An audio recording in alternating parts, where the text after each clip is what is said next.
Hello बच्चों, let's say this question. Bar bodies of mammal represents a all heterochromatin in female cell, all heterochromatin in male and female cell, the Y chromosomes in the somatic cell of male, the one of the two X chromosomes in somatic cells of female.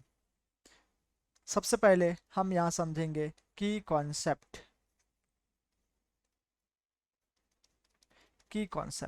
की concept में भी सबसे पहले हम लोग समझेंगे बार bodies के बारे में।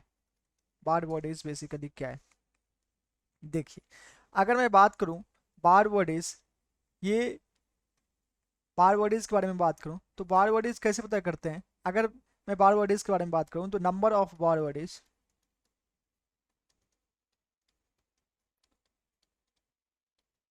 बार बॉडीज के बारे में बात करूं तो नंबर ऑफ एक्स क्रोमोसोम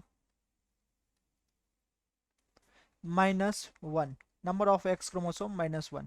अगर मैं बात करूं फीमेल, नॉर्मल फीमेल के बारे में, तो 22 pair of autosome and 1 pair of sex chromosome, 22 autosome और एक्स क्रोमोसोम। तो नंबर ऑफ बार बॉडीज के बारे में बात करूं तो इसमें एक्स क्रोमोसोम्स कितने, 2 -1 कितना हो गया, 1। अगर मेल के बारे में बात करूं तो 22 pair of autosomes plus X Y that is sex chromosomes.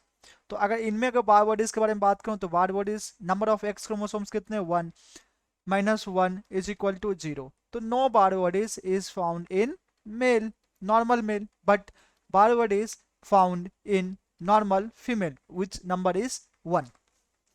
अब मैं बार बॉडीज के बारे में बात करना चाहूंगा। बार बॉडी बेसिकली क्या है, inactivated inactivated chromosomes in a normal female somatic cell. ये बेसिकली बार बॉडी क्या है, inactivated X chromosomes in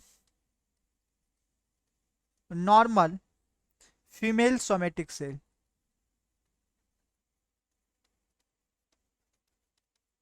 normal female somatic cell. Okay, bar bodies of mammal represents all heterochromatin in female cell, no. All heterochromatin in male and female cell, no. The Y chromosomes in somatic cell of male, no. One of the two X chromosomes in somatic cell of female। Correct option हो जाएगा हमारा option D. I hope you will understood this question. Thanks, best of luck.